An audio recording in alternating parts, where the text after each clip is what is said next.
روانی ما پیشنگی من هوا سکینه هوا پیدانو هوا لیدن شایدن از شخص هست هوا دانده شهید جزیره هوا سیبه هوا فاطمه هوا پاکیزشی ببین بجنافه ده هم بیروان تلوینه بیسا سوزو خواهی گوشینی بلند کردیم به تایبت میراتی هوا سکینه جمعه هشتیه هم بر خدانا زندانا هم جی به تلگوشینا آزادی ها جنه جمعه هشتیه به سوزو دیدم که هر و هر تغییر میدن تلگوشینا خواب کرد که او حتی داوی سرکردن امی تاکی داد که به تلگوشینه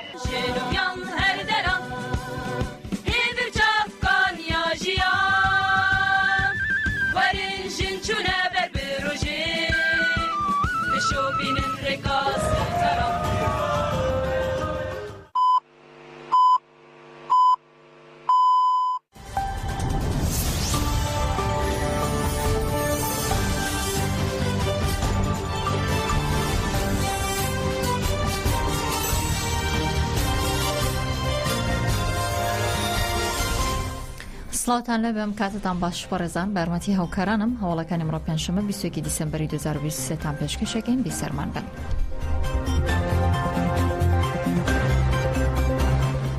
لە چالەکێکدا بۆ ئازادی جەستی ڕێبەر عەبدوڵڵا ئۆجەلان لە جنێڤ شەیدانی کۆمەڵکوژەکانی گەلی کورد لەلایەن دەوڵەتی تورکەوە بەبیرهێنرا و داوای ئازادی جەستی ڕێبەر ئۆجەلان کرا. لە میانی چالەکی ئازادی بۆ ڕێبەر عەبدوڵڵا ئۆجەلان کە هەموو هەفتەیەک لە جنێڤ بەڕێوە دەچێت و کەسانەی لە کۆمەڵکوژی مانگی کانونی یەکەم داگیانیان لەدەستدا و بەبیرهێنرانەوە. لە چوارچێوەی هەنگاوی کاتی ئازادیە و کەمپینی ژیانی ئازادی جەستی بۆ ڕێبەر ئۆجەلان چارەسەری سیاسی بۆ پرسی کورد هەموو ڕۆژانی چوارشەمەیەک لە بەردەم بینایی نەتەوەی گروتوەکان لە جنێڤ چالێکی دانیشتن بەڕێوە دەچێت. لە چالاکیەکەی دوێنەدا ڕایداواکردنی ئازادی جەستی ڕێبەر ئۆجەلان شەیدانی کۆمەڵکوژی ساڵی 1970 مەڕەش کۆمەڵکوژی ساڵی 2000 لە زیندانەکان کۆمەڵکوژی 2011 لە ڕۆبۆسکی و ئەو دایکەی کە 7 ڕۆژ تەرمەکی لەسەر شەقام بەجێهێڵرا بەبیرهێنرایەوە.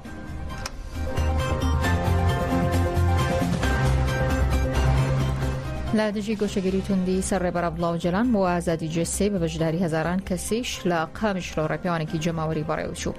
ئەنجومەنی گەنجانی پێدا بۆ پشتیوانیکردن لە کەمپینی ئازادی جەستی بۆ ڕێبەر ئۆجەلان و چارەسەری سیاسی بۆ پرسی کورد و پشتیوانیکردن لە مانگرتن و زیندانانی سیاسی کە لە زیندانەکانی تورکیا و باکووری کوردستان دەستیان کردووە بە بەشداری هەزاران کەس لە دانیشتوانی شاری قامیشلۆ، تلحەمیس و ئامودێ، ئەندامانی ڕێکخراو مەدەنیەکان، ئەنجومەنەکان، کۆنگرێستا، تەوگەری گەنجانی شۆڕشکەری سووریا، یەکێتی ژنانی گەنج بەڕێوەچوون. ئەندامانی ئەنجومەنی گەنجانی مەسەدە، وەلا عومەر ڕایگان گۆشەگیری سەر ڕێبەر ئاپۆ، گۆشەگیری لەسەر گەلەکەمان و هەموو کەسانی خاوەنداری دەکەن لە فکر و فەلسەفەی ڕێبەر ئاپۆ تاوشان لە گەلانی وڵات پارێز کرد لە بەرامبەر سیاسەتی گۆشەگیری بێدەنگ نەبن و بێنە مەیدانەکان.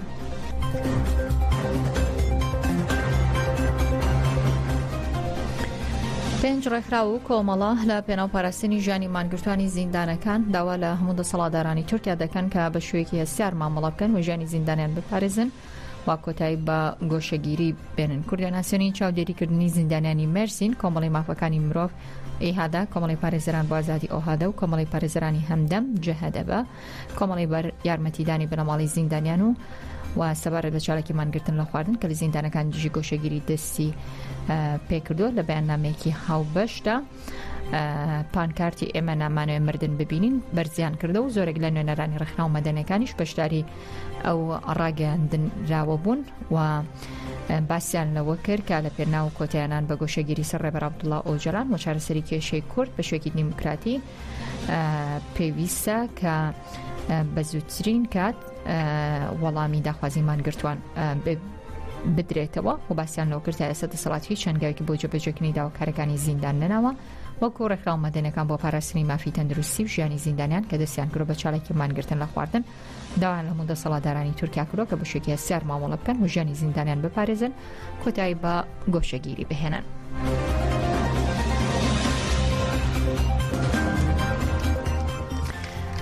کمپینی نامناردنیش بۆ ئیمرالی دەستی پای کردووە کە سوکاری زیندانانی ئیمرالی بۆ سەرنج خستن سەرگۆشەگیری توندی سەر ڕێبەر عەبدوڵڵا ئۆجەلان دەستیان بە کەمپینی ناردنی کارت و نامە بۆ دوورگەی ئیمرالی کردووە. خێزانم کە سوکاری زیندانانی ئیمرالی لە دژی گۆشەگیری توندی سەر ڕێبەر عەبدوڵڵا ئۆجەلان کە ماوەی 33 مانگە هیچ هەواڵێکی لەبارەوە نیە لەگەڵ هەریەک لا عومەر خێری کۆنار حەملی هەڵدرمەوەی ساکتاش کەمپینی ناردنی کارت و نامیان دەست پێ کردووە. کەمپینی کە سوکاری زیندانیان تاوەکو 30 کانونی یەکەم بەردەوام دەبێ. سەبارەت بە کەمپینەکەش لە بنەی ڕێخستنی پارتی یەکسانی و دیموکراسی گەلاندەم پارتی لە ناوچەی ڕەزانی ئامەد لە کۆنفرانسێکی ڕۆژنامەوانیدا ئەندامانی فدراسیۆنی کۆمەڵی یاسایی پشتیوانی لە بنەماڵی زیندانیان و سزادراوان لەگەڵ ڕێخستنەکانی ناوەند و ناوچەکانی دەم پارتی و پارتی هەرێمی دموکراتیەکان و کۆمەڵی مەبیادەر ئەنجومەنی دایکانی ئاشتی و چەندین کەسی دیکە بە هاوبەشی لە کۆنفرانسێکی ڕۆژنامەوانیدا باسییان لەوە کرد کە دەسیان بە کەمپینێکی نوێ کردووە تاوەکو 30 کانونیەکەم بەردەوام دەبێ و نام و پۆست و کارت بۆ ڕێبەر ئۆجەلان و هەواڵانی دەنێرن لە ڕێگەی ئەم کەمپینەوە دایانەوێت سەرنج و ڕاگشتی و گەلانی کوردستان و تورکیا بۆ سەرگۆشەگیری ڕابکێشن و باسییان لەوە کردووە کە بێدەنگی گەلان و کۆمەڵگە لە بەرامبەر گۆشەگیری بۆ هاتەی مردنی منداڵانی گەلی کوردە هەر بۆیە دەبێ هەمووان دەنگ هەڵپڕن و داوا دەکەن کە دایکان و گەنجان ببنە یارمەتی دەر و نابێ گەلانی کورد و بنەماڵەکانیش لە دژی گۆشەگیری بێدەنگ بن.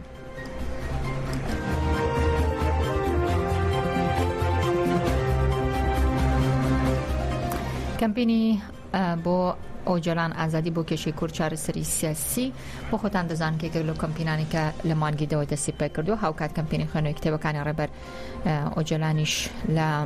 دەی ئەم مانگەوە بەڕێوەچووە بڕیارە لەگەڵ هاوسەرۆکی کەجێدەکەی ئەوروپا زوبەیدە زومرویت گفتوگوی زیاترکەین بەڵام دیارە پەیوەندەکەی تاوکێسە بەردەست نییە دەچینە باشووری کوردستان لەوێ بۆ خۆتان دەزان کە ئەمڕۆ 58 ڕۆژە سلێمان ئەحمەد ڕۆژنامەوان و هەواسازی ئاژانسی ڕۆشنویس لەلایەن پارتی دموکراتی کوردستانەوە بێسەر و شوێن کراوە تاوەکو ئێستاش هیچ زانیاریەک لەبارەیەوە نییە بەر لەوەی بچینە لای ئەو ڕۆژنامەوانانەی کە هەڵوێستیان هەیە لەسەر سلێمان ئەحمەد جارێکی دیکە دەچینەوە لای زوبێدە زومرویت هاوسەرۆکی کەجێدەکەی ئەوروپاوەکو باسم کرد کە کەمپینی خوێنەوەی کتێبەکانی ڕێبەر ئۆجەلان دەستی پێکردووە گفتوگوی زیاتر لەبارەی ئەو کەمپین و هەڵمەتەوە دەکەین. زوبێدە خان سڵاوت لەبێ هەم کاتت باش سپاس بۆی کە میوانی ڕادیۆی دەنگی گەلی ئەمڕۆ. هەواز زوبێدە دەمەوێت سەرەتا باسێکی ئەم کەمپینەمان بۆ بکەی بزانێکم کەمپینەکە چۆن بەڕێوە دەچێت تاوەکو ئێستا ڕاستە سەرەتا لەلایەن فکرەکەی لەلایەن دۆستانی گەلی کوردەوە دەستی پێکڕوە بەڵام دەمێ بە گشتێکی وەکو هاوسەرۆکی کەجێدەکەی ئەوروپا باسێکی ئەم کەمپینەمان بۆ بکەی. بله سلاو ریز یا طبی kampanya demek ki yani ev kampanya teze dest be yani dehev me le duhoş dem ketni vasiya beri demi berici yani gelek kampanya gelek emrejin ki jibo azadiya reber apo hatın çekirne ama evya despeka hamle ki nuye 25 sale reber apo greva İmraliye'de hatiye dilgirtin yani gava notu nahada reber apo teslimi Türkiye kirin hatta İro yani her dem aslında greva İmraliye'de tecrit karatiye emrecikin hevditin begor kanunu begor evke peknat ama edihat asteki usa براستی دگروا ایمرالیه دار بر اپو آگاهی بله جنای سندنه دگروا ایمرالیه دا چیه چتنه ام نزان کس نزانه جواک نزانه مالبات نزانه سلوی اساسی جی ام بیجی که ده جوتمه دسپیکا دسپیکر حمله کی نویه البته ki yani deme bereci gelek kampanya bu vatahatın kirine gelek emrejin ki yani dehnek kampanyada dehnek tekuşina da encam jatın sendene ama encama azadiya fizikiya reber apo bir karnat yani ev hamle jibo azadiya fiziki jibo di ev tecritu divarın derdora rever apo azadiya rever apo dilgirtine diwar ben huşandane ev hamle لسربي أساسية دوستا دست بكر ده جوت مي دست بكرن ستارت هاتاينه ده جوت مي دا براستي يعني بلان سازي هفته و 4 نقطه بو اما جسدی زیاده تر داخویانیاتن داینه ev daxuyani neg emrejin ki ve daxuyani çapemeni ki işte insana notun kemalika na ev despek u daxuyani despeka hamle ev hamle hatta rever apo azat neve ve devam ke yani neg emrejin ki mesal ke xalas kirli du xo işte me behilen işte ki usatne le دائما اوكي كارو خواطن بحمله بأستا أزادية ريبر أب وبأستيج روج بروج بلند بكن يعني يقولك شالكي هاتن كرني يقولك شالكي أم بيجي كي بلانسازيق هاتن كرني ماكر ما شوبان دملي أم بيجي كي دوستا دهنك تشتاتن كرني أما أصل جرين لنجي جواكا مية يعني دوست فکر و پارادیگما ریبر آپو باور کرنه و هاتنه جبو آزادی ریبر آپو تکوشین دکن و البته که گلی کرد جیب سالایه جبو آزادی آخو جبو ناسنامه آخو 25 ساله که جبو ریبر خو جنگره و امرالی درخه تکوشینه کید که اما تیر ناکه یعنی تیر نکری yani هم بیجن آزاد نکری yani ریبر آپو هم جبونی آزاد بکنه حمله ام واتاوي جرين دمين ام ديفيجن يعني بالتبويز تباين هزي قوي تكن دوره اوروبا جرينجه يعني حمله اوروبا دست بكريه برياره تجي يكشي هاتيه سندني روج بروج جران كرن دنگن ريبر ابو دنگي ازادي بقراhat قد كرنه يك خدي برياره جد ئەوروپایدان باشە هەواز بێتە چەند جار لە قسەکانتە ئاماژەت بەوە کرد کە بۆ خۆشمانەوە ئازانی یان ڕوون و ئاشکرایت چەندین حەملەی دیکە لە بەوەی ڕابردوودا بەڕێوە چۆ بۆ ئازادی جێسی ڕێبەرەوە جەلان بەڵام نەگەشتووەتە ئەنجامی خۆی بۆ ئەوەندە دڵنیایی دەدەی کە ئەم هەڵمەتە دەگاتە ئەنجام یعنی لە ڕێگەی ئەم هەڵمەتەوە دەتوانرێ ئازادی جێسی ڕێبەرەوە جەلان بەدەی بێت Ya tabii ev hamle cihaniye yani nekem bijin ki deremi ki da خۆ هەڵمەتەکانی دیکەش تقریبا جیهانی بوون cihani bun elbette ki yani perçeki velateki em bijinne hamle cihaniye yani cihani dest bekir bi cihani emi tekuşina azadiye reber apo teydayne loma em bijin ki jbu encam senden jbu evkirin yani hamle dinecite kampanyen dine daha cudaya yani fikrun para emrejin ki fikrin reber apo disaziya da kolana da paradigma reber apo hat kendine teni kaç kirin yani şora emrejin ki gelin kesin dinava ولاتی خدا تی ناس کرنه نوسازی خدا امش من جهان دا تی ناس کرنه مثل پارادیگما ریبر آپو yani دی ولات خدا دی جی خدا بیچن کی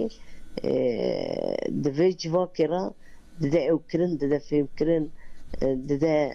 خواندن ام بیچن لوما ده پیشیا مداجی گلی کارین گرینگ هنن yani plan sazین گرینگ هنن ئەتوانی پێمان بڵێ و کار و پلانسازیانە چین؟ elbette yani پیشیا مدام ببیجین که yani جبونی که ام kartpostal dost ام civak kesinlikle naskirine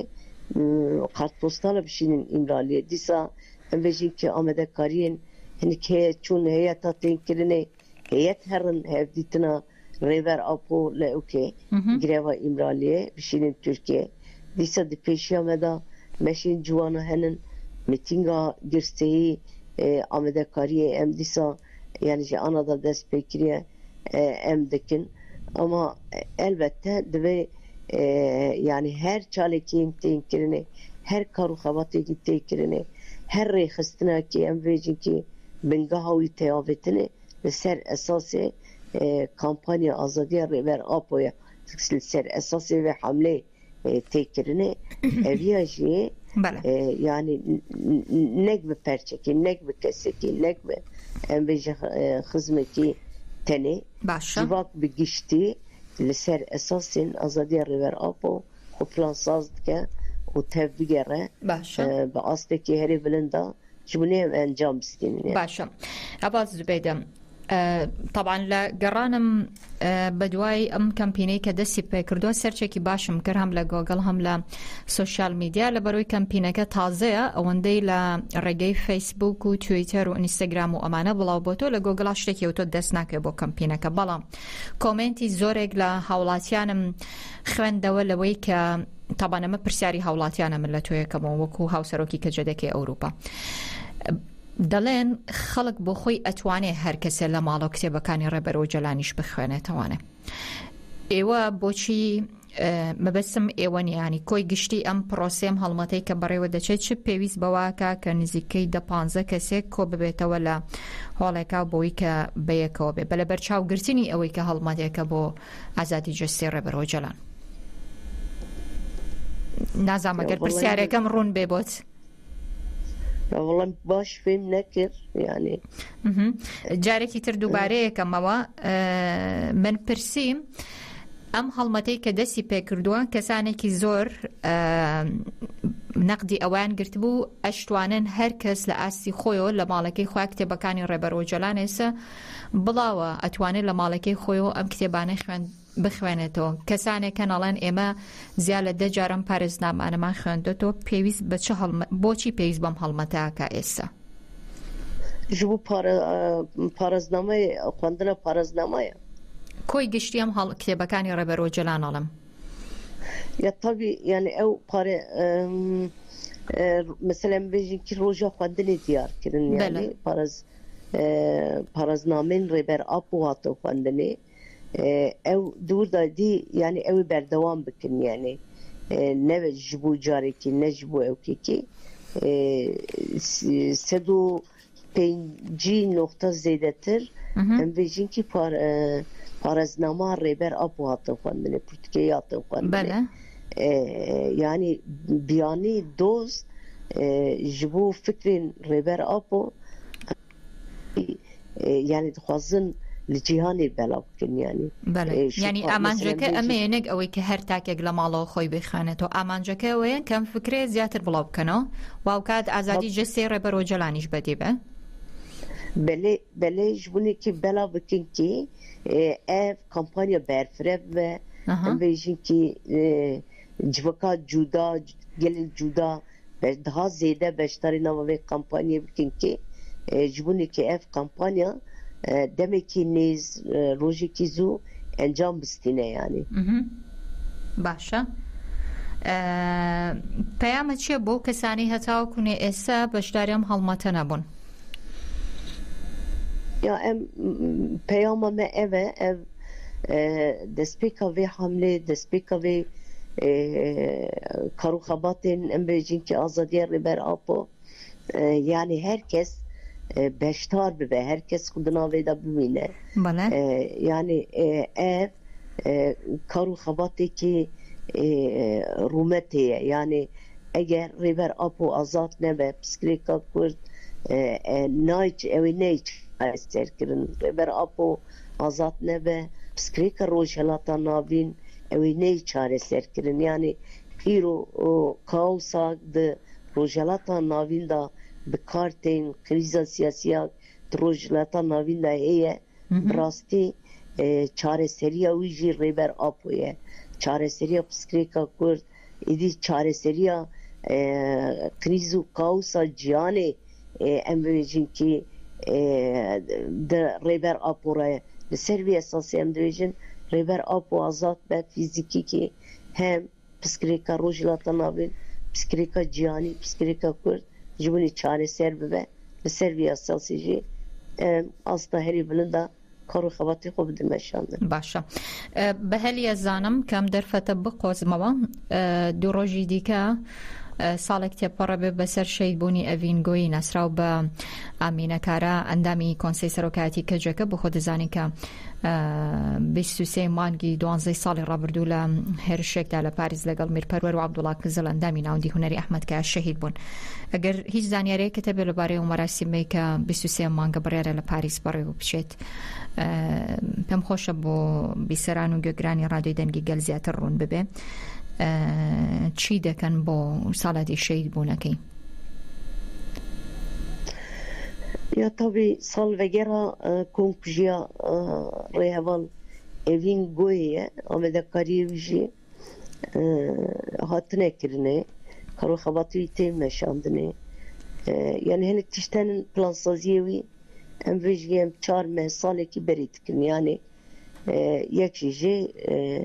salvegera qetliama Parisê ye yani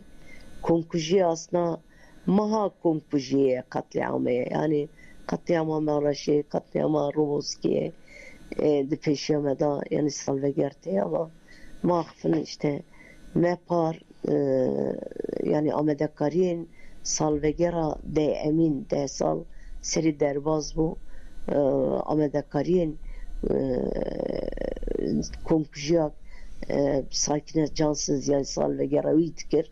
اما 23 ميدا ام بيجين ki جارا دو امین ام هاتن کشتن yani de Paris'e da de şahsi heval evin goyi civaka Kurda Avrupa'ya da diaspora'ya da em bejin hat kuştun hat hedef girtin disamede kariyer tenkirini jibo em kujera şermezar bikin em jibune ki hem yani ev katliama Paris'e yek emin o du emin bezdelal kirin karo xebatı yatını meşandını Avrupa'ya 23 mehe jibo meş miting le her noktaya Avrupa'ya da em bir meşin mitingi xobkin esasi meşekil Paris'e em vecin ki le Marsilya'ya le Almanya her derece Kanada'yı bir hatta Peyami em saltan çi devet لو مشوا ميتين كان peyama eve emi yani tarihi roni bikin ji kujera hesab bipırsın o jibuneki kujerek ve konkuje bikaranine teslimi adaleti bikin jiberwi nevayji giringe beştarbunji o peyama gluwe derevin dayneji peyama sekna gel o peyama beştarva vana giringe li Serbiya stratejiye ve peyama kon 23 meyda la Avrupa'ya her noktada bir yarıgatını ekirine mi bidin yani. Başa. Etwanin بڵێن کە فەڕەنسا بەگشتی و پاریس بەتابەتی ئیدی شوێنێکی ئەمین نییە بۆ کوردان و بۆ وڵات پارێزان یان هێشتا نەگەشتین بۆ باوەڕە لەبەرەوەی لە دوای کۆمەڵکوژەکەی هەواڵ ساراوە وەکو خۆشت ئاماژت پێدا لە شخصی هەوا ساراوین گۆیش تیرۆر کرا لە هەمان شوێندا. Ya tabii Paris yani Fransa Paris devleta Fransa'yı Paris'i yani gava 11 sal beri ev kesin heval Sara Rojbin onayı hedef girtin seyirciman yani mitin devletin çava yani istihbarata devleta Fransa'yı ne haydar bu ki ketin işte vecin ve konkuji bir karanin yani zanubun ortakın yani çava velatı tada evi konkuji ki pek be de velatı tada bir de cara du emin yani dücar yani çava tunuzani istihbarata te çava tene yani devleteki o kasbı bengeyi na yani em bu ne karın bejin ki nizanın ama elbette ki ev dosya ev konkuji ev em bejin ki büyere gidip Fransa'yı hat kavandın devlete Fransa'yı servi girt yani ev jizanın nahvazın çünkü şiriken ve konkujinin yani hene kuverin devletin tada katileki kompujiye ki bikarbine ama tüye istihbarata te devleta te servi esası nizam ve haydar nebe na evin goyi emvecin ki par yani tekuşina mirovayê da li hemberê emvecin ki mirovayê biparêze li hemberên çetên Daişê şer kir tekuşîn da ama devleta Fransayê nizanbû ki evîn goyê ji bo parastina mirovayê ji bo welatên ev çetên Daişên teröristên Daişên li ser cîhanê nebin bela tekoşîn da ama nikarbûn evînê biparêzin karibûn biparêzin ama nexwastin yani li ber wî newê jî berpirsyar devleta Fransayê yani di welatê Fransayê de ev دو جار کۆمکوژی هات چێکرد بۆچی بەتەنیا ئێمە حکومەتی فەڕەنسا تۆمەتبارەکەین بەوەی کە نەیتوانی ئەڤین گۆی بپارێزێ زانی من بیرمە ئەو کاتەی کە ئەڤین گۆی شەهید کرا هەمانم پرسیارم لێ کە لە میوانەکان کرد بۆچی لە شخصی هەوا سارە ئەڤین گۆی شەهید کرا بۆچی وەکو هاوڕێ و هاوڕێباز و هاوخەباتانی نەیانتوانی کە بیپارێزن بۆ تەکبیری خۆیان نەکردلانی کەم yani tedbir ne girtin elbette ki yani binirin evin goyi de komele da te hedef girtin yani evin goyi embejin ki dnava komita evki da cidi girti yani jibune ki ev dosya zelal be jibune ki hesabı persandine jikujeran jibu meşu mitinga heval sarat kir yani ama de komele da hat hedef girtin ev katilin hat ev hedef girtina heval evin boyu bizanabun bu bu bele bu yani kesin hem bebecin ki yani peyval mevseliden ziyade bebece tu ev kavijitine çünkü kesin van görüntüya van vena şopandın diyar bu ki ev katil hatiye kirekirin katile tetikçiye bizanabun bir plan bir program emvecin ki saatak evin goyte komele ve saate emvecin hedef digrin ve komkuji bikartinin elbette de cihanı da jinin derketine peş emvecin jinin vek reberin civaka reberi gel evjin hatın hedef girtin. Yani sadece emvecin ilo devleta evet devleta Türkiye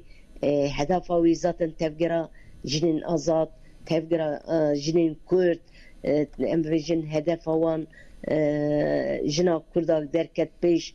tekuşin kir emvecin nava civake da lehemberin devleta lehemberin faşizmi lehemberin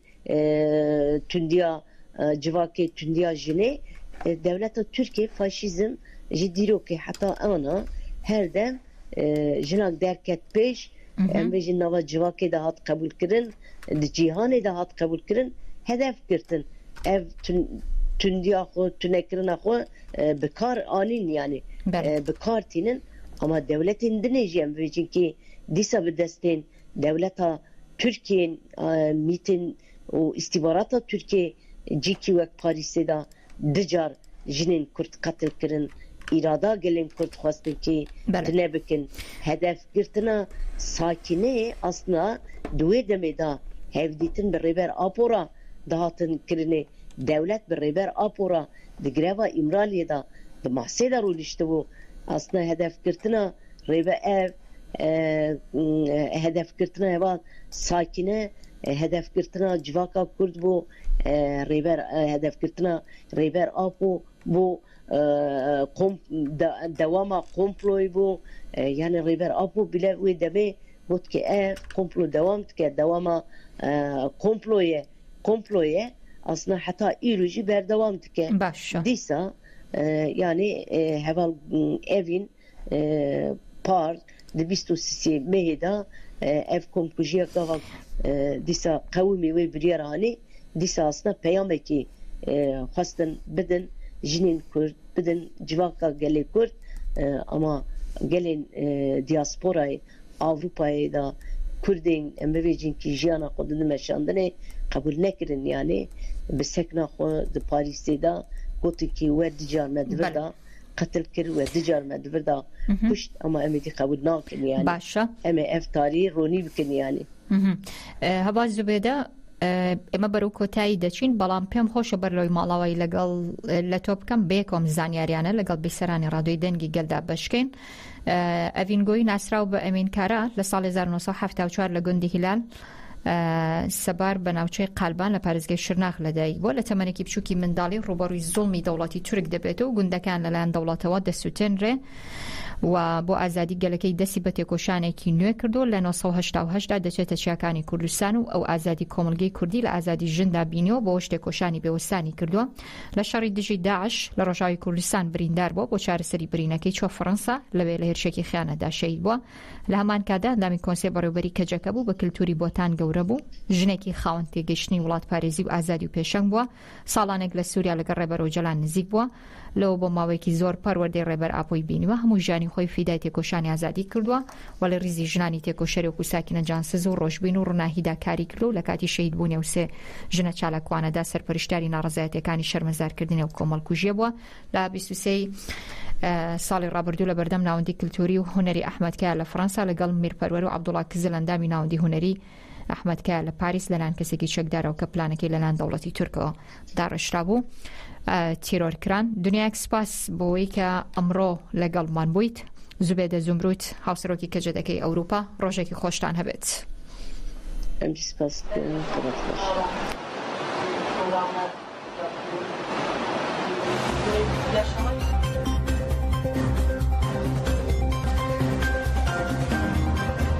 سپاس بۆ ئێوەشتام کاتە بی سەرمان بوون بمێنن بەخێر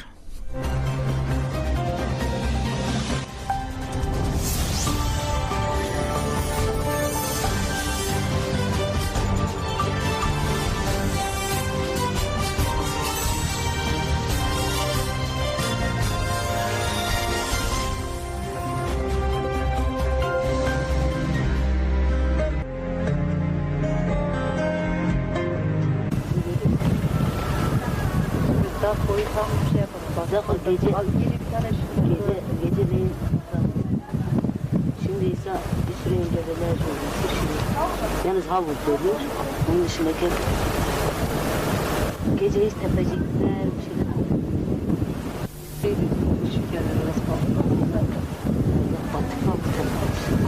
Batıka iyice o bir şey var ya o arada böyle Batıka'da sonra Bego vardır. Bego var tam o sırtında bir şey geçiyor. O ilk saldırı gece şey yapıyor. Ama sırada başladı. Her tarafı Batman mermide şey çıkmıyor.